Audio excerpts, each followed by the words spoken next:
कैसे हैं आप सभी। बेटा आज हमारी केमिस्ट्री की फर्स्ट क्लास है।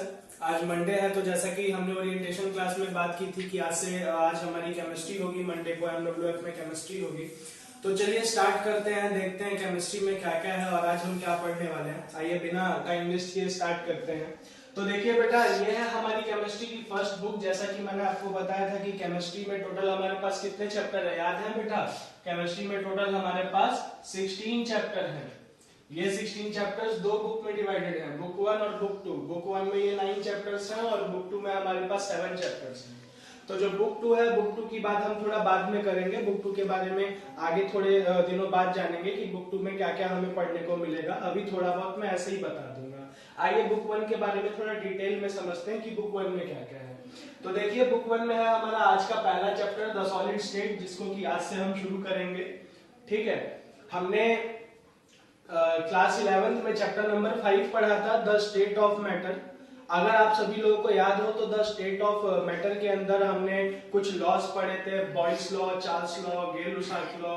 इसके बाद हमने स्टेट ऑफ मैटर के नाम पे बेटा लिक्विड कवर किया था और गैस कवर किया था, है ना? आइडियल गैस इक्वेशन वगैरह पढ़ी थी। अगर हम ध्यान दें तो उधर हमें सॉलिड नहीं पढ़ाया गया था। क्यों नहीं पढ़ाया गया था? क्योंकि सॉलिड हमको यहाँ पे पढ़ना है।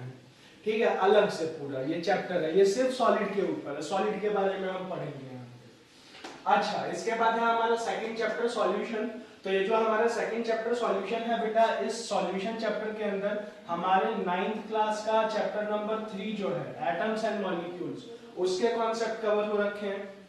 हमारे 11th क्लास का चैप्टर नंबर 1 जो है, जिसके अंदर नॉर्मेलिटी, मोलैलिटी, इक्वालिटी, ठीक है, ये सारे कंसेप्ट थे, ये सब कवर हो रखा है। और बेटा सॉल्यूशंस के बारे में बहुत सारी बातें बताई गई है हमें कि सॉल्यूशन क्या होते हैं, कितने टाइप के होते हैं, आइडियल सॉल्यूशन क्या होते हैं, डिविएशन फ्रॉम आइडियल सॉल्यूशन क्या होता है। कई सारे नेचुरल फिनोमिनास भी बताए गए हैं। जैसे आपने देखा होगा कि अगर कोई इंसान जो है वो अगर ऊंची पहाड़ियों पे चलते हैं तो उनको बहुत ज्यादा सफोकेशन होती है, सांस लेने में प्रॉब्लम होती है, ऐसा क्यों होता है।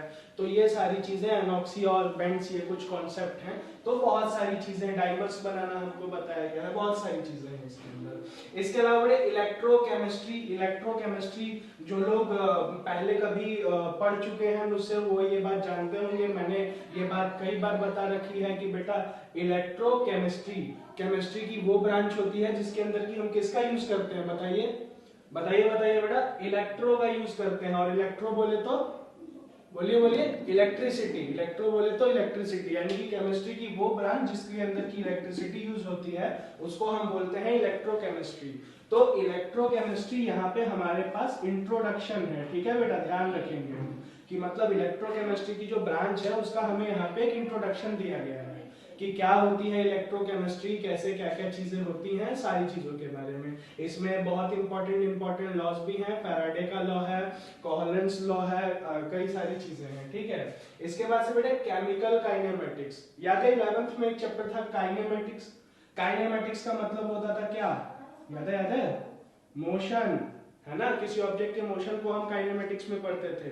अब ये काइनेमेटिक्स हमने केमिकल के साथ जोड़ दिया, केमिस्ट्री के साथ जोड़ दिया। केमिकल काइनेमेटिक्स यानी कि केमिस्ट्री से जुड़ी काइनेमेटिक्स। केमिस्ट्री के अंदर जब हम मोशन की बात करेंगे, केमिस्ट्री के अंदर जब हम रेट ऑफ रिएक्शन की बात करेंगे, रिएक्शन की स्पीड देखेंगे, सारी चीजें देखेंगे, वो सारी चीजें हम इसमें पढ़ेंगे केमिकल काइनेमेटिक्स के अंदर। इसके बाद अगला लेसन है बेटा हमारा सरफेस केमिस्ट्री। तो सरफेस केमिस्ट्री जो है बेटा, सरफेस केमिस्ट्री के अंदर हम पढ़ेंगे एंजाइम्स के बारे में। ठीक है, और इसके अलावा काफी सारे प्रिंसिपल्स हैं, जैसे कि कॉलॉइड्स क्या होते हैं, सस्पेंशंस क्या होते हैं, मैक्रोमोलिक्यूल्स क्या होते हैं, बहुत सारी चीजों के बारे में हम पढ़ेंगे। अच्छा, और एक और बात बता दूं कि ये चैप्टर 1 से लेके चैप्टर 5 तक ये जो हमारे चैप्टर्स हैं, इनको हम बोलते हैं 12th की फिजिकल केमिस्ट्री। क्या बोलते हैं बेटा हम? 12th की फिजिकल केमिस्ट्री। ठीक है बेटा, 12th की फिजिकल केमिस्ट्री में हमारे पास यही 5 चैप्टर है पढ़ने के लिए, जिसमें से हमारा पहला चैप्टर ठीक ठाक है, हमारी 8 क्लासेस में बहुत प्यार से कवर हो जाएगा। सेकंड चैप्टर जो है वो हल्का सा बड़ा है, क्योंकि इसमें आप देखिए 9th के कंसेप्ट हैं, 11th के कंसेप्ट हैं, प्लस 12th के भी कंसेप्ट हैं बेटा, है ना? तो ये सारी चीजें हैं। थर्ड और फोर्थ चैप्टर छोटे हैं और फिफ्थ भी काफी छोटा चैप्टर है। इसके अलावा चैप्टर नंबर 6 जो है बेटा, चैप्टर नंबर 6 से हमारे शुरू होते हैं इनऑर्गेनिक केमिस्ट्री के चैप्टर। जो लोग इनऑर्गेनिक की इंपॉर्टेंस नहीं जानते बेटा, उन लोगों को मैं बता दूं कि बेटा सबसे पहले तो ये बात ध्यान रखिएगा सारे 12th वाले स्टूडेंट्स की हमें अगले साल कंपटीशन देना है 2021 में, जेई का, नीट का, जिसका भी होगा पॉसिबल, केवीपीवाई का, एनटीएससी का कंपटीशन देना है हमें। हमारे कंपटीशन में मैथ्स वालों के लिए फिजिक्स केमिस्ट्री मैथ्स आएगी, बायो वालों के लिए फिजिक्स केमिस्ट्री बायो आएगी। बेटा दोनों ही लोगों से मैं ये बोलना चाहूंगा, मैथ वाले हो या बायो वाले हो, दोनों ही लोगों को मैं ये बताना चाहूंगा कि केमिस्ट्री जो होती है ना बेटा, केमिस्ट्री वो एक टर्निंग पॉइंट होती है। मतलब मैं ये नहीं बोल रहा हूँ कि आपको दिन रात सिर्फ केमिस्ट्री पढ़नी है, आप केमिस्ट्री पढ़ते रहिए, बट हाँ मैं ये बोल रहा हूँ कि अगर आपकी केमिस्ट्री अच्छी है, अगर आपको किसी ने अच्छे से पढ़ाई है केमिस्ट्री, आपके कंसेप्ट अच्छे से क्लियर कराए हैं और आपने खुद भी उन कंसेप्ट को अच्छे से क्लियर किया है, तो अकेले केमिस्ट्री आपका एंट्रेंस निकलवाने में बहुत ज्यादा हेल्प कर सकती है, अच्छा खासा हेल्प कर सकती है बेटा। ठीक है, तो और उस केमिस्ट्री के अंदर भी जो सबसे अच्छी चीज होती है ना बेटा, वो होती है इनऑर्गेनिक केमिस्ट्री। क्योंकि जो हमारी फिजिकल केमिस्ट्री या न्यूमेरिकल केमिस्ट्री है, एक और नाम है फिजिकल केमिस्ट्री का, ध्यान रखिएगा, फिजिकल केमिस्ट्री को कभी कभी हम न्यूमेरिकल केमिस्ट्री भी बोलते हैं। भैया न्यूमेरिकल्स किस लिए बोलते हैं हम, बेटा आप समझ जाओ, आप खुद ही समझदार है ना, बताओ किस लिए बोलते होंगे, क्योंकि इस केमिस्ट्री के अंदर क्या करते होंगे हम, बताओ, न्यूमेरिकल्स करते होंगे हम, है ना, तो इस केमिस्ट्री के अंदर हम न्यूमेरिकल्स करते हैं, इस वजह से इस केमिस्ट्री को न्यूमेरिकल केमिस्ट्री भी बोलते हैं। तो न्यूमेरिकल या फिजिकल केमिस्ट्री में तो बेटा न्यूमेरिकल्स होते हैं, कंसेप्ट अगर हमारे अच्छे होते हैं तो इजीली सॉल्वेबल होता है, मजा आता है न्यूमेरिकल केमिस्ट्री करने में, थ्योरी थोड़ी बहुत होती है, थ्योरी से कम क्वेश्चंस आते हैं, न्यूमेरिकल या जहाँ पे हमको सोचना होता है वैसे क्वेश्चन ज्यादा आते हैं। इनऑर्गेनिक केमिस्ट्री के बारे में ना एक बहुत बड़ी अफवाह फैलाई जाती है कि इनऑर्गेनिक केमिस्ट्री ना रटने वाली चीज है। बेटा मैं आपको बताऊं कि सबसे पहले तो केमिस्ट्री रटने वाला सब्जेक्ट ही नहीं है। It's all about basic understanding कि आप चीजों को एटम एंड मॉलिक्यूल के लेवल पे कितना ज्यादा अंडरस्टैंड कर सकते हैं, कितना ज्यादा समझ सकते हैं कि एटॉमिक और मॉलिक्यूलर लेवल पे क्या क्या हो रहा है। ठीक है बेटा, और उसके बाद ये और इनऑर्गेनिक केमिस्ट्री, इनऑर्गेनिक केमिस्ट्री के अंदर बेटा सिंपल प्रिंसिपल्स होते हैं, बहुत सिंपल। जब हम पढ़ेंगे ना तब आप खुद बोलेंगे कि अरे भैया ये तो कितना आसान है, लोग तो खामखा हवा बनाते हैं कि ये है वो है ऐसे है वैसे है। तो हमारे इनऑर्गेनिक केमिस्ट्री का बहुत छोटा चैप्टर है मेटलर्जी, मैंने यहाँ पे नाम मेटलर्जी लिखा है, वैसे इसका नाम है, चैप्टर बुक में नाम दिया हुआ है general principle and methods of isolation of elements. ठीक है, कि जो हमारे मिनरल्स होते हैं, मिनरल्स में से हम ओर्स को डिफाइन करते हैं, ओर्स को फिर हम क्लीन करते हैं, उनमें से मेटल एक्सट्रैक्ट करते हैं और फिर उस मेटल को प्योरीफाई करते हैं। तो ये सारी चीजें आती हैं बेटा मेटलर्जी के अंदर। ठीक है, अच्छा मेटलर्जी के बाद से हमारा चैप्टर है पी ब्लॉक। बेटा जरूरी बात, पूरी की पूरी 12th का फर्स्ट बुक का अगर कोई सबसे बड़ा चैप्टर है तो वो है पी ब्लॉक एलिमेंट्स। ठीक है, और अगर कोई ऐसा चैप्टर है जो कि आपको मतलब बड़े मजे दिला सकता है, अच्छे खासे मार्क्स भी दिला सकता है पेपरों में, तो वो है पी ब्लॉक एलिमेंट। और इनऑर्गेनिक में आपके इनऑर्गेनिक के एंट्रेंस के जो क्वेश्चंस हैं उनको सॉल्व करने में अच्छा खासा डिफरेंस अगर कोई ला सकता है तो वो है पी ब्लॉक एलिमेंट्स। भैया ऐसा क्या है पी ब्लॉक में, बेटा ऐसा ये है कि पी ब्लॉक जो है, अगर आपको याद होगा, चलिए आपको थोड़ा सा पेरियोडिक टेबल याद दिलाते हैं, तो जो हमारी पी ब्लॉक होती है वो एक्सटेंडेड होती है ग्रुप 13 से लेके ग्रुप 18 तक। अगर आपको याद हो तो हमने पिछले साल ग्रुप 13 और ग्रुप 14 पढ़े हैं, यानी कि 11th में बेटा हमने ग्रुप 13 और ग्रुप 14 पढ़े हैं, यानी कि 12th के पी ब्लॉक में हमको कितने ग्रुप पढ़ने हैं, देखिए 15, 16, 17, 18, बेटा 4 ग्रुप्स पढ़ने हैं हमें टोटल, है ना, पी ब्लॉक के हमें टोटल 4 ग्रुप्स पढ़ने हैं। तो अच्छा खासा बड़ा चैप्टर है बेटा, तो सबसे बड़ा चैप्टर है हमारी 12th की फर्स्ट बुक का, और बहुत अच्छा है, बहुत ही अच्छा चैप्टर है। इसके बाद है हमारे डी एंड एफ ब्लॉक, और लास्ट में है कोऑर्डिनेशन कंपाउंड्स। कोऑर्डिनेशन कंपाउंड्स बहुत इजी चैप्टर है, आसान रहता है एकदम। तो इसमें कंपाउंड जो है दिखने में बहुत खतरनाक लगते हैं कि भैया ऐसे कंपाउंड्स हम बनाएंगे, और बाद में बेटा वो लड्डू लगने लगते हैं। आपको मैं जब समझा दूंगा सारे प्रिंसिपल्स सारी चीजें, तो आप 50-50 कंपाउंड्स बना करके और उनके नाम यूं ही लिख लेंगे कि लो भैया हम खुद से करके लाए हैं। इतना इजी चैप्टर है। और आइसोमेरिज्म वगैरह भी हम इसमें कुछ देखेंगे कोऑर्डिनेशन कंपाउंड्स का। तो ये है हमारी पूरी फर्स्ट बुक। अब मैं थोड़ा आप लोगों को समझा दूं कि क्या क्या कैसे कैसे होने वाला है जून जुलाई तक, तो थोड़ा ध्यान दीजिएगा सभी लोग। देखिए अभी 3 मई तक तो हम द सॉलिड स्टेट को कवर करने वाले हैं। हम डेली सॉलिड स्टेट के कुछ कुछ टॉपिक्स कवर करेंगे और इन टॉपिक्स को कवर करने के बाद इनसे रिलेटेड होमवर्क करेंगे। चैप्टर खत्म हो जाएगा या खत्म होने वाला रहेगा तो लास्ट तक मैं आपको एक असाइनमेंट दूंगा, अच्छे खासे क्वेश्चंस का असाइनमेंट दूंगा, मतलब 100-200 से भी ज्यादा क्वेश्चंस हो सकते हैं, सब मिला के एमसीक्यू वगैरह सब मिला करके, जो कि आपको अच्छे से सॉल्व करने होंगे और डाउट्स पूछने होंगे। इसके बाद बेटा अगर 3 मई के बाद अगर एकेडमी पे क्लासेस होती हैं तो बहुत बढ़िया। अगर नहीं पॉसिबल हो पाती हैं तो जैसा मैंने आपको बता रखा है कि मैं आपको वीडियो लेसन्स दूंगा, पूरे 1 महीने के वीडियो लेसन्स एक साथ दूंगा। तो जो पहले 1 महीने के मैं आपको वीडियो लेसन्स दूंगा, यानी कि मिड मई से मिड जून तक पढ़ने के लिए जो मैं आपको वीडियो लेसन्स दूंगा, उसके अंदर सॉल्यूशन और इलेक्ट्रोकेमिस्ट्री कवर रहेगा उन 15 वीडियो लेसन्स की। तो मिड मई से मिड जून तक जो मैं आपको 15 वीडियो लेसन्स दूंगा, उसके अंदर हम सॉल्यूशन और इलेक्ट्रोकेमिस्ट्री कवर करेंगे।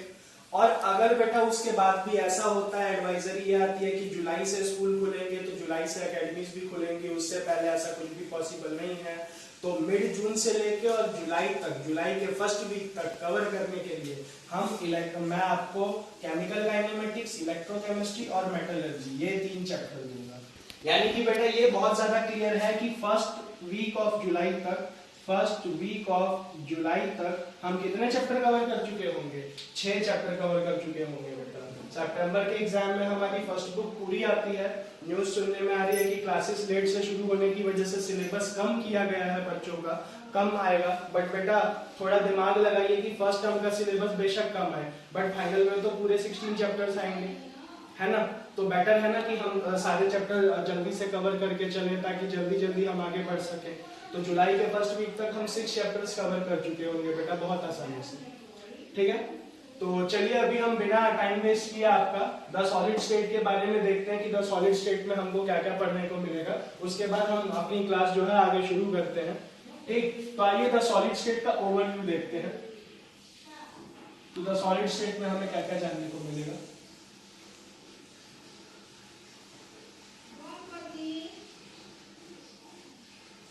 हाँ जी बेटा, आइए सुनिए मेरी बात। तो बेटा द सॉलिड स्टेट जो हमारा चैप्टर है, इसमें आज जो हम सबसे पहली चीज पढ़ेंगे, ठीक है, आज का जो हमारा मेन टॉपिक रहेगा वो होगा अबाउट सॉलिड। अबाउट सॉलिड में मैं आपको ये बताऊंगा बेटा कि जो हमारे स्टेट ऑफ मैटर है, स्टेट ऑफ मैटर क्या होता है। ठीक है, स्टेट ऑफ मैटर के बेसिस पे जो हमारे अलग अलग मैटर होते हैं, कितने पार्ट्स में क्लासीफाई है। बहुत से बच्चे बोलेंगे कि हाँ भैया ये तो हम जानते हैं, आपने कई बार बताया है। वेरी गुड बेटा, ठीक है। और इसके बाद से सॉलिड का फॉर्मेशन कैसे होगा, सॉलिड की डेफिनेशन क्या बोली जाएगी। अगर हमसे कोई पूछेगा कि चलिए आप सॉलिड को डिफाइन करिए, तो हम एक सॉलिड की प्रॉपर अच्छी डेफिनेशन क्या बताएंगे, और इसके अलावा सॉलिड की प्रॉपर्टीज क्या होती हैं। अगर हमसे कोई पूछे कि अच्छा चलिए सॉलिड की कुछ प्रॉपर्टीज बताइए जो कि सॉलिड्स एग्जिबिट करते हैं, सॉलिड शो करते हैं, तो हम उनको क्या बताएंगे। तो टोटल ये कांसेप्ट्स आज हम कवर करेंगे आज की क्लास में। अच्छा, इसके अलावा बेटा आगे के जो हमारे टॉपिक्स हैं, सॉलिड आज कवर करने के बाद जब अगली क्लासें होंगी तो वो सारी बातें मैं बताता हूँ। सॉलिड्स के बारे में कवर करने के बाद, टॉपिक कवर करने के बाद हम टॉपिक कवर करेंगे type of solid. Type of solid की जो सॉलिड्स है वो कितने टाइप के होते हैं। छोटा टॉपिक है, 2 टाइप के सॉलिड होंगे इसमें, उनके बारे में हम पढ़ेंगे। उसके बाद टाइप ऑफ सॉलिड के बाद अगला टॉपिक जो हम कवर करेंगे वो होगा type of crystalline solid.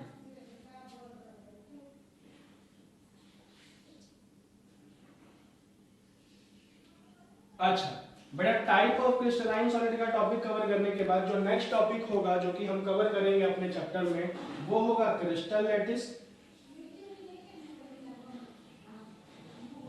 Crystal lattice, unit cell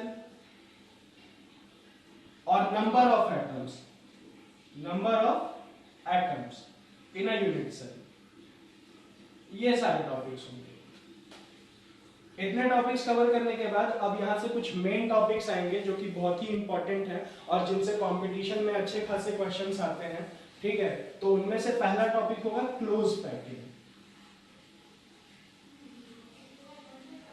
close packing में हम 3 टाइप की क्लोज पैकिंग पढ़ेंगे बेटा, 1 dimension close packing, 2 dimension close packing, 3 dimension close packing, कि कैसे हम सॉलिड के अंदर पार्टिकल्स को पैक करते हैं और कैसे कैसे ये जो जितनी भी सॉलिड चीजें होती हैं जो हमें दिखती हैं उनको किस तरीके से बनाया जाता है, किस तरीके से बनती हैं वो। अच्छा बेटा, क्लोज पैकिंग का टॉपिक कवर करने के बाद एक छोटी सी वॉइड स्टोरी लिखी है मैंने आपके लिए। वॉइड्स के बारे में मैं आपको कुछ बताऊंगा। भैया वॉइड्स क्या होते हैं? बेटा वॉइड होता है कोई भी खाली स्थान, कोई भी खाली जगह, ठीक है। जैसा कि हमको पता है कि एक थियरी है, आइडियल प्रिंसिपल है, वो ये कहता है कि कितना भी हम एटम्स, मॉलिक्यूल्स को, छोटे छोटे पार्टिकल्स को कितना भी टाइटली पैक कर लें पर फिर भी उनके बीच में थोड़ा बहुत स्पेस रह ही जाता है। तो उस थोड़े बहुत खाली स्पेस को ही हम वॉइड बोलते हैं। वॉइड बोलते हैं, होल बोलते हैं, इंटरस्टिशियल्स बोलते हैं। तो उसके बारे में हम पढ़ेंगे कि कितने टाइप के वॉइड होते हैं, वॉइड से जुड़े क्या क्या कंसेप्ट हैं, हम एक यूनिट सेल में कैसे वॉइड को लोकेट कर सकते हैं, कि कितने तरीके के कितने वॉइड्स हैं यूनिट सेल में, ये सारी चीजें हम देखेंगे। अच्छा बेटा, वॉइड स्टोरी पढ़ने के बाद, वॉइड स्टोरी पढ़ लेने के बाद हम थोड़ा सा पैकिंग के बारे में पढ़ेंगे, पैकिंग परसेंटेज के बारे में,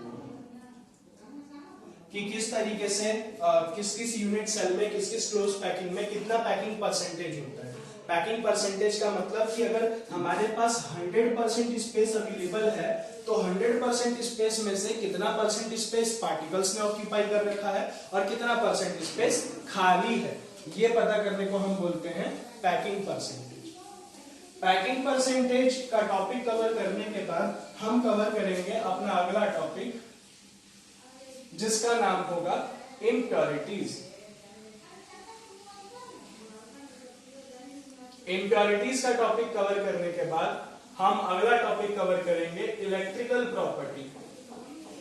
और इलेक्ट्रिकल प्रॉपर्टी कवर करने के बाद बेटा लास्ट जो टॉपिक होगा वो टॉपिक हम कवर करेंगे मैग्नेटिक प्रॉपर्टी।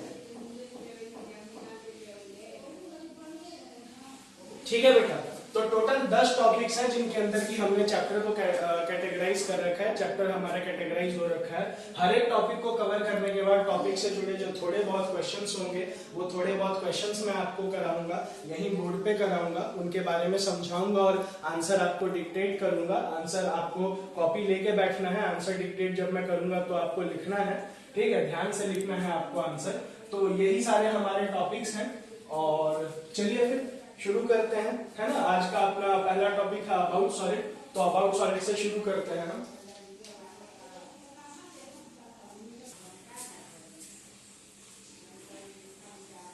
एक दो सेकंड की बोलते हैं।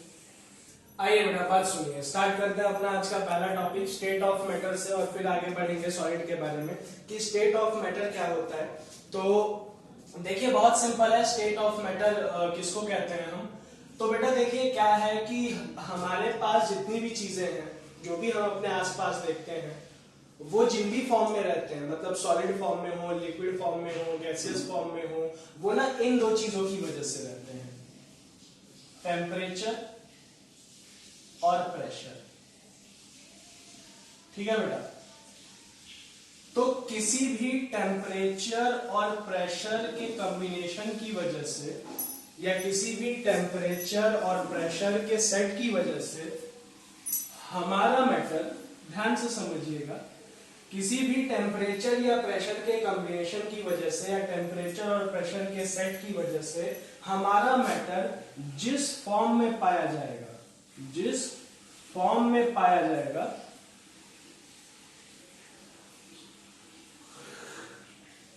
ठीक है बेटा, हमारा मैटर जिस फॉर्म में पाया जाएगा उसी को हम बोलेंगे फिजिकल फॉर्म ऑफ मैटर या फिर स्टेट ऑफ मैटर। ठीक है बेटा, यानी कि अगर हमसे कोई पूछेगा कि स्टेट ऑफ मैटर क्या होता है तो हम उनको क्या बताएंगे कि द फिजिकल फॉर्म, वो physical form in which the matter can be observe, यानी कि जिसमें हमारा मैटर पाया जाएगा, due to the combination of और combine effect of temperature and pressure, temperature and pressure के कंबाइन इफेक्ट की वजह से it is known as state of matter और फिजिकल फॉर्म ऑफ मैटर। उसको हम स्टेट ऑफ मैटर या फिजिकल फॉर्म ऑफ मैटर बोलेंगे, है ना बेटा, कि टेम्परेचर और प्रेशर के कॉम्बिनेशन की वजह से हमारा मैटर जिस फॉर्म में पाया जाएगा वही फॉर्म क्या कहलाएगी, फिजिकल फॉर्म ऑफ मैटर या फिर स्टेट ऑफ मैटर, है ना। चलिए अब आगे बढ़ते हैं कि बेटा हमारे स्टेट ऑफ मैटर कितने टाइप के होते हैं। तो हमारे स्टेट ऑफ मैटर जो होते हैं, स्टेट ऑफ मैटर जो होते हैं बेटा, वो ज्यादातर लोग यही बताएंगे आपको या बोलेंगे कि there are 3 forms of matter. But चलिए मैं थोड़ा सा डिफरेंशिएट करता हूँ, बातों को ज्यादा क्लियर करता हूँ। कभी आपको कोई 3 बोल सकता है, कभी कोई 5 बोल सकता है, तो हम इसको थोड़ा सा डिफरेंशिएट कर, थोड़ा सा अच्छे से इसको समझते हैं। देखिए हमारे पास ये स्टेट्स ऑफ मैटर्स हैं, इनके नाम है सॉलिड, लिक्विड, गैस,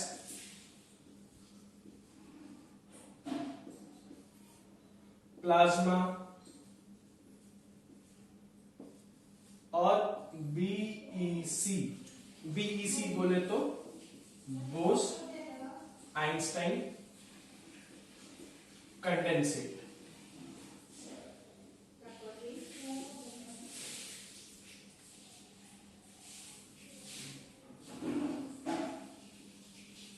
ठीक है बेटा, बीईसी, बोस, आइंस्टाइन, कंडेंसेट। अब देखिए मैं आपको बताता हूँ कि ना तो देखिए अगर कोई आपको बोलता है कि 3 टाइप होते हैं ना तो वो गलत बोल रहे हैं, ना या फिर अगर कोई आपको बोलता है कि 5 टाइप होते हैं तो ना तो वो गलत बोल रहे हैं। यहाँ बस बेटा कुछ शब्दों का फेर है। अच्छा देखिए मैं आपसे एक छोटा सा सवाल पूछता हूँ, आप खुद आंसर करिएगा। बेटा ज्यादातर स्कूलों की टाइमिंग क्या होती है, मॉर्निंग की होती है, पर बेटा कुछ स्कूल ऐसे भी तो होते हैं जो इवनिंग के होते हैं। तो अगर मैं आपसे एक सवाल पूछूं कि बेटा स्कूल की टाइमिंग क्या होती है, तो आप बोलोगे भैया कैसा मजाक करो, सुबह से ही तो होते हैं स्कूल। तो ये जनरल थ्योरी है ना बेटा कि स्कूलों की टाइमिंग सुबह से होती है ना। या फिर मैं आपसे पूछूं कि बेटा आप लोगों के पापा ऑफिस कब जाते हैं, सीधी सी बात है ना, सुबह में ही जाते हैं, है ना। तो जनरल प्रिंसिपल है कि पापा सुबह में ऑफिस जाते हैं। मैं आपसे पूछूं बेटा सो के कब उठते हो, सुबह में उठते हैं, मैं सो गए, क्या मजाक कर रहे हो आप, मतलब लॉकडाउन है तो ऐसा थोड़ी हम 1-2 बजे सो के उठेंगे, है ना। तो सुबह में ही सो के उठते हैं भैया। तो ये सारी चीजें बेटा जनरल टर्म्स है कि स्कूल सुबह में शुरू होते हैं, पापा सुबह ऑफिस जाते हैं। खैर अभी तो पापा घर पे ही रहते हैं ना, अभी तो लॉकडाउन है तो पापा और आप साथ में रहते होंगे घर पे, है ना। तो पापा को भी पढ़ाना ही, उनको भी बताना देखो हम इतनी डिफिकल्ट चीजें पढ़ते हैं और आप हमें सुनाते रहते हो ऐसे, है ना। ये वाली लाइन मत बताना उनको, पता चले मुझे भी सुनाने लगे हो, है ना। हाँ ठीक है भाई। तो ये एक जनरल टर्म है। इसके अलावा हम सो के सुबह उठते हैं, ये भी एक जनरल टर्म है। बट बेटा इसके अलावा कुछ चीजें ऐसी भी तो है ना जो इस जनरल आइडियोलॉजी में फिट नहीं होती हैं। जैसे कुछ स्कूल इवनिंग के होते हैं जिससे मैं और मेरा दोस्त विनय पढ़े हुए हैं, है ना, सरकारी स्कूल बोलते हैं हम जिनको। कुछ ऑफिस नाइट शिफ्ट के भी होते हैं, है ना। और कुछ लोग जरूरी थोड़ी है हर कोई सुबह में सो के उठे, कोई कोई दिन में सोता है और रात को जाग रहा होता है। तो अगर हम एक जनरल टर्म की बात करें कि जनरली मैटर के कितने फॉर्म होते हैं, तो जनरली हम ये बोल सकते हैं कि generally there are 3 forms of matter. ठीक है, एक जनरल टर्म की बात करें तो generally there are 3 forms of matter, solid, liquid and gas. ठीक है बेटा। अच्छा, क्योंकि जनरली ज्यादातर अगर हम अपने आसपास की चीजों पर नजर डालें तो सबसे ज्यादा तो हम सॉलिड से घिरे हुए हैं, बहुत ज्यादा हमारे पास सॉलिड्स हैं। उसके अलावा हमारे पास लिक्विड्स हैं और गैसेस हैं। अच्छा, इसके अलावा प्लाज्मा और बीईसी जो है बेटा ये मैटर के फॉर्म तो है, बिल्कुल है, बट ये इतने ज्यादा जनरल नहीं है। जैसे कि अगर मैं प्लाज्मा की बात करूं तो प्लाज्मा क्या होते हैं, plasma are high energy ionized gases. Plasma ऐसी गैसेस होती हैं जिनमें की बहुत ज्यादा एनर्जी होती है और ये आयनाइज्ड होती हैं। आयनाइज्ड होने का मतलब चार्ज कंटेन करती हैं बेटा ये, ठीक है ना। तो ऐसी गैसेस हमें अपने आजू बाजू देखने को नहीं मिलती हैं, ये मिलती हैं हॉट स्टार्स पे, जैसे स्टार्स हो गए हमारे नॉर्मल, या सन हो गया, इन सब पे हमें देखने को मिलती हैं। इनके अलावा बीईसी, तो बीईसी जो है हमारे इंडियन साइंटिस्ट थे SN बोस, सर सत्येंद्र नाथ बोस, तो सर सत्येंद्र नाथ बोस ने कुछ कैलकुलेशंस किए थे और कैलकुलेशंस करके ये पता लगाया था कि शायद एक फिफ्थ स्टेट ऑफ मैटर भी है। फिर उन्होंने ये कैलकुलेशंस सर एल्बर्ट आइंस्टाइन को दिखाए थे। एल्बर्ट आइंस्टाइन ने इन कैलकुलेशंस को अप्रूव किया कि हाँ ठीक है, बिल्कुल सही है, और इन दोनों के कंट्रीब्यूशन की मदद से ये एक नया फॉर्म ऑफ मैटर निकल के आया था, बीईसी, बोस आइंस्टाइन कंडेंसेट। अच्छा, ये बोस आइंस्टाइन कंडेंसेट जो है, इसके अंदर हम एक ऐसी गैस लेते हैं बेटा जिसकी डेंसिटी हवा की डेंसिटी से बहुत ज्यादा कम होती है, लगभग 1000 गुना तक कम होती है, और फिर उस गैस को हम कंडेंसेट करते हैं। कंडेंसेट करने का मतलब उस गैस को हम ठंडा करते हैं। तो उस गैस को ठंडा करने से जो स्टेट ऑफ मैटर निकल के आता है, उसी स्टेट ऑफ मैटर को हम बोलते हैं बीईसी। तो अब आप ही बताइए बेटा, ये प्लाज्मा और बीईसी हमारे आसपास में अवेलेबल है क्या? है क्या बोलो? नहीं है, है ना? तो इसीलिए हम इनको जनरल टर्म में कैटेगराइज नहीं करते हैं। तो आपको बात समझ में आई कि अगर हमसे कोई पूछेगा सबसे पहले कि स्टेट ऑफ मैटर क्या होता है, तो हम क्या बोलेंगे? बोलिए, वो फिजिकल फॉर्म जिसमें कि हमारा मैटर टेम्परेचर और प्रेशर के कॉम्बिनेशन की वजह से एग्जिस्ट करेगा, क्या कहलाएगा? स्टेट ऑफ मैटर या फिर फिजिकल फॉर्म ऑफ मैटर। और स्टेट ऑफ मैटर या फिजिकल फॉर्म ऑफ मैटर कितने होते हैं? तो एक्चुअल में 5 होते हैं और जनरली 3 होते हैं। जनरली 3 कौन कौन से? Solid, liquid, gas. और इनको जनरली क्यों बोलते हैं हम बेटा? जनरल क्यों बोल रहे हैं? क्योंकि ये ज्यादातर हमको देखने को मिलते हैं अपने आसपास में, अपने सराउंडिंग में, और प्लाज्मा और बीईसी बहुत कम, ना के बराबर देखने को मिलते हैं। तो ये स्टेट ऑफ मैटर में आते हैं बट जनरल में कंसीडर नहीं किए जाते हैं। अच्छा, इसके अलावा एक और छोटी सी ज्ञानवर्धक बात मैं यही आपको बता दूं आगे बढ़ने से पहले, कि बेटा लिक्विड और गैसेस को कंबाइनली हम फ्लूइड्स कहते हैं। फ्लूइड्स क्या होते हैं? तो हम सबको पता है, फ्लूइड्स को का अगर हम थोड़ा सा संधि विच्छेद करेंगे तो बहुत बड़ा सा संधि विच्छेद होके इसका मतलब आएगा, फ्लूइड का मतलब होता है फ्लो होने की एबिलिटी। यानी कि ऐसा कोई स्टेट ऑफ मैटर, कोई ऐसा मैटर जिसमें कि फ्लो होने की एबिलिटी होगी, वो क्या कहलाएगा? फ्लूइड कहलाएगा। तो जो हमारे लिक्विड्स होते हैं, गैसेस होते हैं, उनमें फ्लो होने की एबिलिटी होती है ना बेटा? जैसे हम पानी अगर कभी गलती से हमारे पास गिर जाए तो एक जगह से दूसरी जगह तक आराम से वो चला जाता है, उतना सरफेस गीला कर देता है, उसमें फ्लो होने की एबिलिटी है बेटा। विंड जो होती है वो एक जगह से दूसरी जगह तक फ्लो होती है, गैस है बेटा वो, है ना?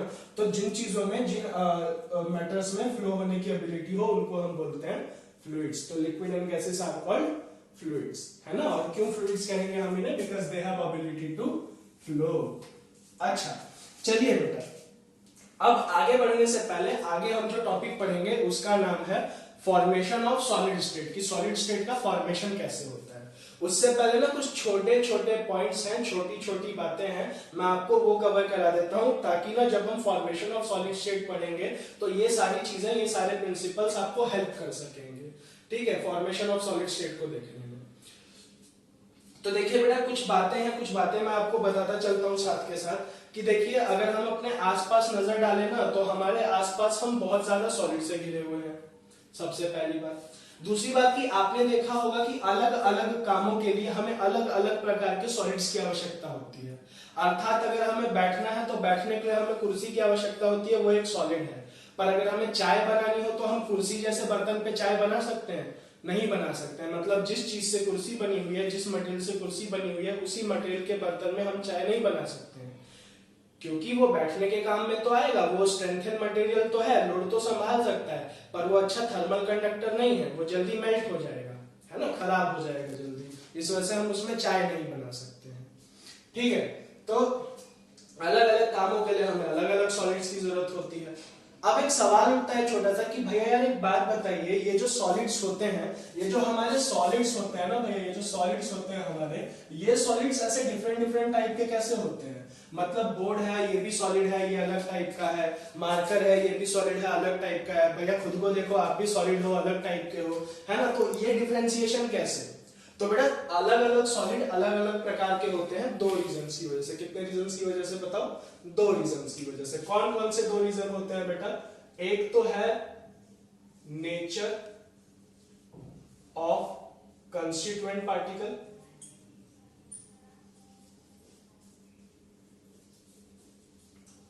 नेचर ऑफ कंस्टिट्यूएंट पार्टिकल का मतलब क्या है बेटा? कि हमारा सॉलिड किस प्रकार के पार्टिकल से बना हुआ है। ये कुछ हद तक सॉलिड्स को अलग अलग करते हैं। और दूसरी चीज नेचर ऑफ बाइंडिंग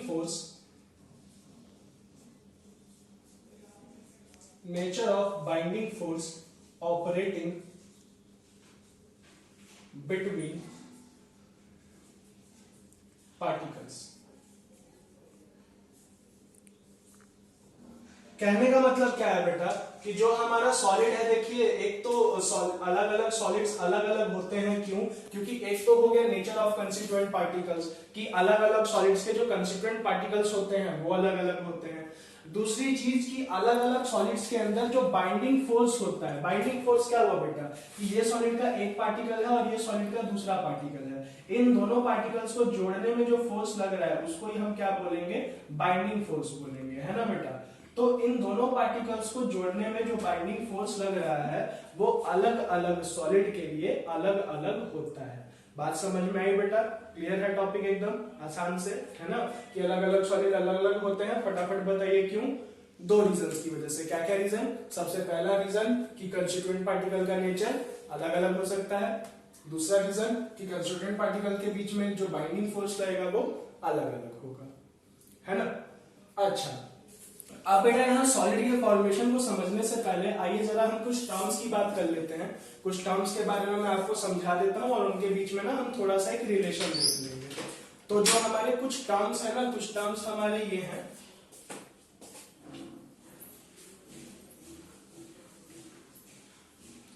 सबसे पहला टर्म है बेटा थर्मल एनर्जी। थर्मल एनर्जी क्या होती है?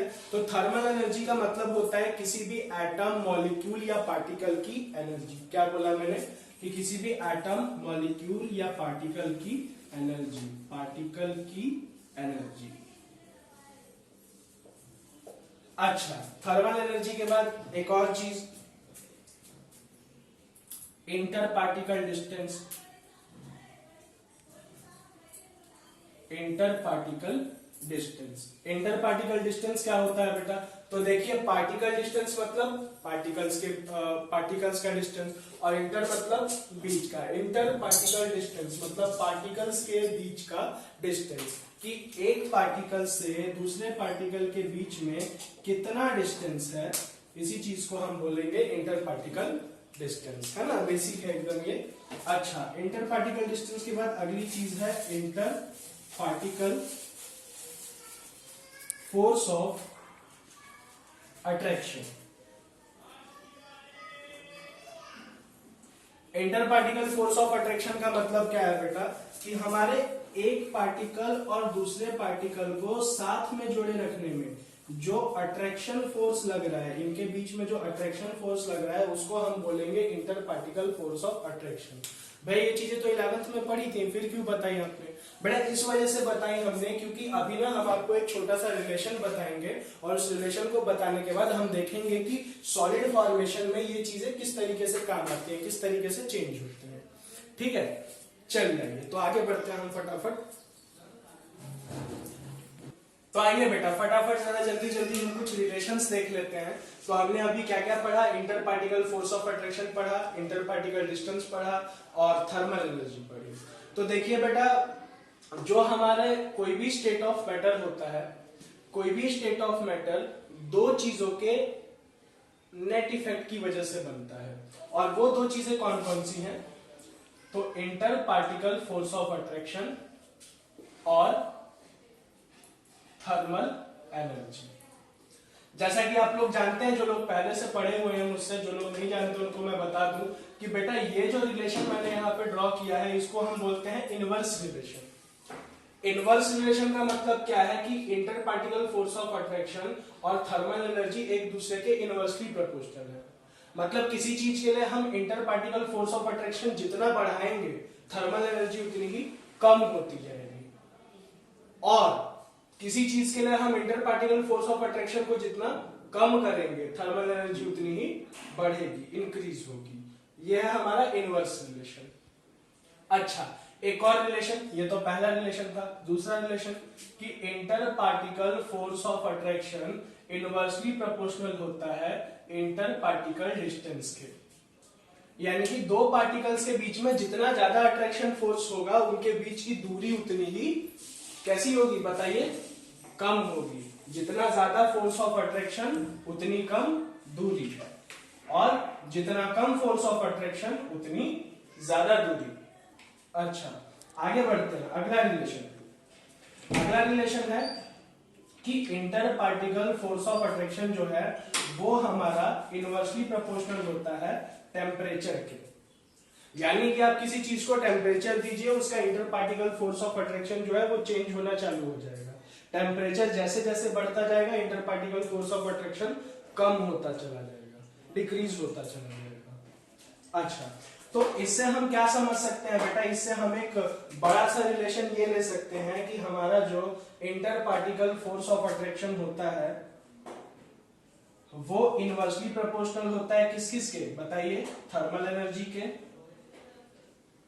इंटर पार्टिकल डिस्टेंस के और टेम्परेचर के।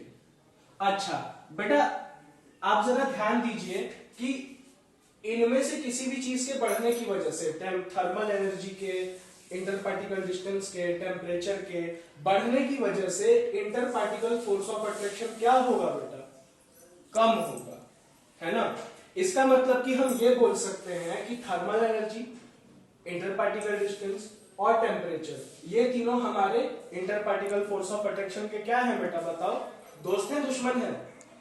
खुद सोचो कि इनके बढ़ने से आईपीएफए कम हो रहा है ना, इनके बढ़ने से आईपीएफए कम हो रहा है, तो ये आईपीएफए के दोस्त हुए दुश्मन हुए? दुश्मन हुए बेटा, है ना, दुश्मन हुए। तो और एक प्रिंसिपल होता है ना कि दुश्मन का दुश्मन जो होता है वो क्या होता है, दोस्त होता है। यानी कि ये जितनी भी चीजें हैं ये सारी चीजें एक दूसरे के कैसी होंगी बेटा, डायरेक्टली प्रोपोर्शनल होंगी। यानी कि thermal energy, inter particle distance और टेम्परेचर, ये तीनों एक दूसरे के क्या होंगे, डायरेक्टली प्रोपोर्शनल होंगे। तो चलिए अब हम सॉलिड के फॉर्मेशन पे चलते हैं कि हमारा सॉलिड कैसे फॉर्म होता है। तो देखिए बेटा, ज्यादातर ऐसा होता है कि किसी भी स्टेट ऑफ मैटर के लिए, किसी भी मैटर के लिए जब हम एक सफिशिएंटली लो टेम्परेचर अटेन कर लेते हैं, सफिशिएंट लो टेम्परेचर अटेन कर लेते हैं। सफिशिएंट लो टेम्परेचर का मतलब कि अच्छा खासा लो टेम्परेचर। तो चलिए आइए देखते हैं कि अगर टेम्परेचर को अच्छा खासा कम कर दिया गया है किसी भी स्टेट ऑफ मैटर के लिए तो क्या क्या होगा। बेटा देखिए, ध्यान से देखिएगा, टेम्परेचर को हमने कम कर दिया है। टेम्परेचर का दोस्त कौन होता है भैया, थर्मल एनर्जी। टेम्परेचर कम कर दिया है तो थर्मल एनर्जी क्या हो जाएगी बेटा, लो, कम हो जाएगी। टेम्परेचर और थर्मल एनर्जी का दोस्त कौन होता है, इंटर पार्टिकल डिस्टेंस।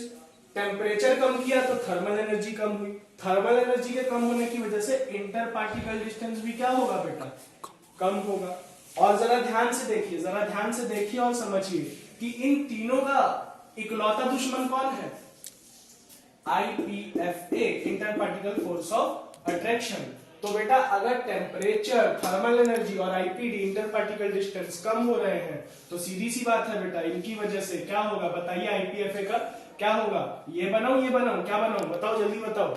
हाँ, एरो नीचे एरो ऊपर, बिल्कुल सही बोला आपने, है ना बेटा, एरो ऊपर एरो नीचे नहीं। यानी कि टेम्परेचर अगर सफिशिएंटली लो टेम्परेचर किया गया है, टेम्परेचर कम किया गया है, तो टेम्परेचर के कम होने की वजह से हमारी थर्मल एनर्जी कम होगी, पार्टिकल्स के बीच का डिस्टेंस कम होगा और पार्टिकल्स के बीच में लगने वाला फोर्स ऑफ अट्रैक्शन बढ़ेगा। अब ध्यान से समझिए कि क्या होगा, जब पार्टिकल्स के बीच में लगने वाला फोर्स ऑफ अट्रैक्शन बढ़ेगा तो पार्टिकल्स ना बेटा क्लिंग हो जाएंगे। क्लिंग होने का मतलब समझते हैं, क्लिंग हो जाएंगे, क्या बोले उन्हें, क्लिंग हो जाएंगे। क्लिंग होने का मतलब होता है एक दूसरे से ना अच्छे से चिपक जाना, एक दूसरे को अच्छे से पकड़ लेना मजबूती के साथ। तो पार्टिकल जो होंगे एक दूसरे, इस मैटर के पार्टिकल एक दूसरे को अच्छे से कस के पकड़ लेंगे, चिपक जाएंगे, एक दूसरे के पास आ जाएंगे। और इनके पास आ जाने की वजह से इन पार्टिकल्स के लिए, जैसे बेटा अगर मैं इस पार्टिकल को देखूं तो ये देखिए, ये कई सारे पार्टिकल से घिरा हुआ है ना बेटा, जुड़ा हुआ है। तो इसके लिए कोई भी मोशन अवेलेबल है क्या, मतलब ये मोशन कर सकता है क्या, नहीं कर सकता है। ये बस एक ही मोशन कर सकता है, उस मोशन को हम बोलेंगे कौन सा मोशन, ऑस्किलेटरी मोशन, या फिर वाइब्रेटरी मोशन। ठीक है बेटा, ये सिर्फ एक ही मोशन कर सकता है, ऑस्किलेटरी मोशन या फिर वाइब्रेटरी मोशन। ठीक है, और ये कैसे होगा कि एक सेंटर पोजीशन पे, यानी कि यहाँ पे ये हमारा पार्टिकल है, ये इस पोजीशन से या तो आगे जा सकता है हल्का सा, या तो हल्का सा पीछे आ सकता है, इसके अलावा और कुछ नहीं कर सकता। यानी कि ये एक आगे जाने को टू और पीछे जाने को फ्रो, ये बस यही मोशन कर सकता है और कुछ नहीं कर सकता। और इसी तरीके से फॉर्म हो जाएगा हमारा the solid state of matter. तो एक बार आइए फिर से देख लेते हैं कि सॉलिड कैसे फॉर्म होगा। कि क्या होगा बेटा, जब टेम्परेचर बहुत कम होगा तो टेम्परेचर के कम होने पे क्या होगा, टेम्परेचर के कम होने की वजह से थर्मल एनर्जी भी कम हो जाएगी, इंटर पार्टिकल डिस्टेंस भी कम हो जाएगा, और इनके कम होने की वजह से inter particle force of attraction बढ़ जाएगा। Inter particle force of attraction बढ़ने पे पार्टिकल्स एक दूसरे के बहुत पास पास आ जाएंगे, पार्टिकल्स के पास पास आ जाने की वजह से इनके लिए कोई भी मोशन नहीं बचेगा, और तब ये क्या, कौन सा मोशन कर सकते हैं, सिर्फ ऑस्किलेटरी और वाइब्रेटरी मोशन। यानी कि एक ही पॉइंट से, इस एक पॉइंट को हम मीन पोजीशन बोलते हैं, एक ही पॉइंट से, एक ही मीन पोजीशन से ये जो पार्टिकल्स हैं ये आगे पीछे टू फ्रो बस इतना ही मूव कर सकते हैं, और इससे फॉर्म हो जाएगा हमारा सॉलिड, है ना। तो चलिए आइए अब एक छोटी सी हम डेफिनेशन देख लेते हैं सॉलिड की, कि सॉलिड क्या होते हैं। अगर हमें कोई बोले कि सॉलिड क्या होते हैं डिफाइन करने को, तो हम क्या बताएंगे उन्हें। तो चलिए मैं आपको बताता हूं कि हम ये बताएंगे कि solid is that form of matter, solid किसी भी मैटर का वो फॉर्म होता है जिसकी की फिक्स शेप होती है, फिक्स साइज होता है, फिक्स मास होता है, फिक्स वॉल्यूम होता है, और ये फॉर्म ऑफ मैटर इनकंप्रेसिबल होगा, यानी कि हम इसको कंप्रेस नहीं कर सकते, हार्ड होगा और रिजिड होगा। यह है हमारे सॉलिड की डेफिनेशन, यानी कि the solid is that form of matter which has fixed shape, fixed size, fixed mass, fixed volume, incompressible, hard and rigid। चलिए अब आगे बढ़ते हैं। आगे बढ़ते हुए हम अपने लास्ट टॉपिक पे चलते हैं आज के, जो कि है प्रॉपर्टीज ऑफ सॉलिड। सॉलिड की क्या क्या प्रॉपर्टीज होती है। ठीक है बेटा, तो चलिए आइए फटाफट देख लेते हैं। सबसे पहली चीज कि सॉलिड्स का शेप फिक्स होता है। सॉलिड का शेप एंड साइज जो होता है वो कैसा होता है बेटा, फिक्स होता है। जैसे कि ये बोर्ड हम देख सकते हैं, इस बोर्ड का जो शेप है बेटा रेक्टेंगुलर शेप है, फिक्स है। साइज भी अगर आपको इस पूरे फ्रेम में अगर इसका साइज दिखे इस एंड से लेके उस एंड तक, तो इस पूरे बोर्ड का जो हमारा साइज है, साइज भी फिक्स है। ऐसा नहीं होगा कि आज की वीडियो में ये बोर्ड इतना बड़ा है और कल की वीडियो में ये बोर्ड इतना सा ही दिखेगा हमें, या इतना सा हो जाएगा, ऐसा कुछ नहीं होने वाला। इसका शेप एंड साइज दोनों फिक्स है। दूसरी प्रॉपर्टी बेटा सॉलिड्स की, कि सॉलिड्स की जो बाउंड्रीज होती हैं बेटा, सॉलिड्स की बाउंड्रीज फिक्स होती हैं। बाउंड्रीज बोले तो ये देखिए, ये हमारा सॉलिड है बोर्ड, इसकी जो किनारियां हैं बेटा, जो एंड पॉइंट्स हैं, ये एंड पॉइंट्स एकदम शार्प है, फिनिट है, फिक्स है ना बेटा। अच्छा, थर्ड पॉइंट कि सॉलिड जो होते हैं उनका मास फिक्स होता है। फोर्थ पॉइंट कि सॉलिड्स का वॉल्यूम भी फिक्स होता है। फिफ्थ पॉइंट कि जो हमारे सॉलिड्स होते हैं बेटा, सॉलिड्स का मास फिक्स हो गया, वॉल्यूम फिक्स हो गया, सॉलिड्स की जो डेंसिटी होती है, डेंसिटी का मतलब मास पर यूनिट वॉल्यूम, वो ज्यादा होती है। अच्छा, सिक्स्थ पॉइंट बेटा कि सॉलिड्स का जो रेट ऑफ डिफ्यूजन होता है, मतलब किसी चीज में मिलने का जो टाइम होता है इनका, वो बहुत ही कम होता है, बहुत ही कम, ना के बराबर डिफ्यूजन होती है सॉलिड्स में। अच्छा, अगला पॉइंट बेटा कि जो हमारे सॉलिड्स होते हैं उनके अंदर पार्टिकल्स जो होते हैं वो ज्यादा पास पास होते हैं, यानी कि पार्टिकल्स मोर क्लोज होते हैं लिक्विड और गैस के कंपैरिजन में।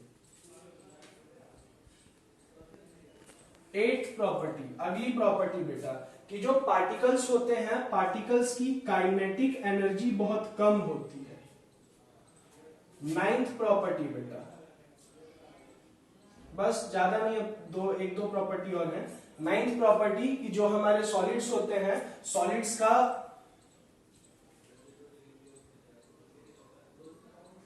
एक मिनट, सॉलिड्स की काइनेटिक एनर्जी हाई होती है, ठीक है। अच्छा, इसके बाद जो हमारे सॉलिड्स होते हैं, सॉलिड्स के अंदर कोई मोशन नहीं होता है पार्टिकल्स के लिए, no motion for particles except oscillatory and vibratory motion. Oscillatory and vibratory motion के अलावा और कोई मोशन नहीं कर सकते ये।